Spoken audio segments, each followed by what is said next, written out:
Dobrý den, milé slečny, přináším vám rady pro holky, takže si pozorně usaďte a poslouchejte. Vždycky záleží na věku.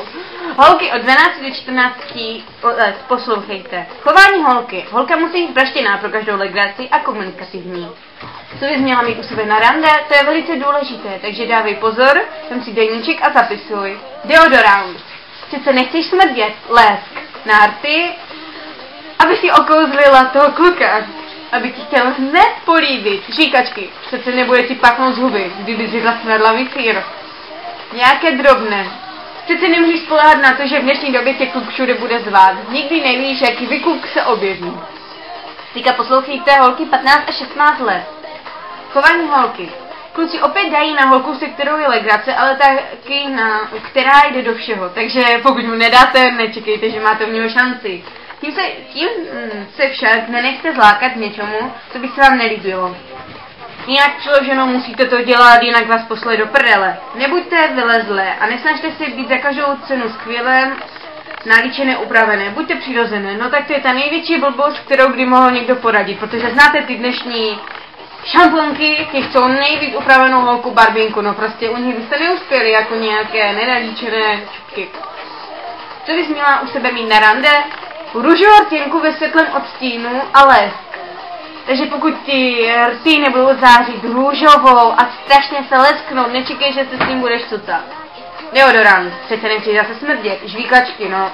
Kondomy a jsme u toho. Chceš malého haranta, nebo chceš nemoc? Ne. Lehkou toaletku.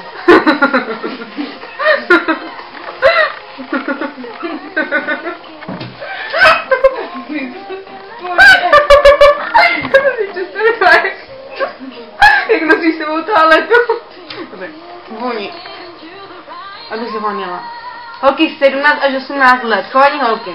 Holky v tomhle věku, myslím, nepotřebují nějaké návody na chování, což je pravda, protože přece vy už jste dospělé.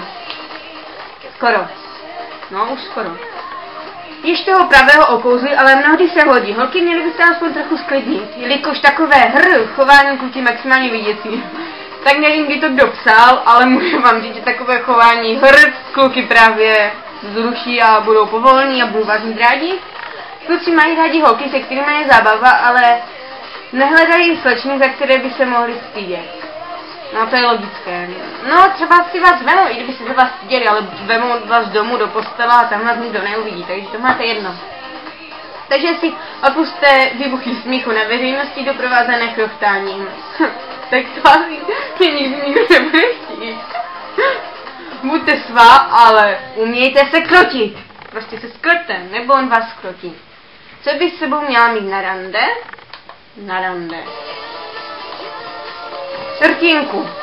Jistě, kvůli líbání, i když tam už o líbání nejde. Kondomy, nebo jiný druh ochrany. Tak na to bacha, tohle v každém případě měj. Pokud máš antikoncepci, neznamená, že nemáš mít kondomy, protože kondomy, vás upozorňují, jsou nejdůležitější na světě. Nejsou děti a nejsou pohlavní emoce, to si zapamatujte. Lehký parfém nebo toaletku. Velký výstřih. Cože? Velký výstřih. Prostě pořádně kozy ukažte. Na ten kluk přiletí. Mini sukínku, no jo, aby vám skoro piča šla vidět.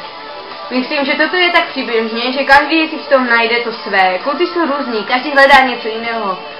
Jedni hledají nesmrtnou slečnou, druzí usedlou a tichou holku, která jim bude naslouchat. Takže tohle jsou asi rady do života pro vás a podívejte se na můj krásný zdroj.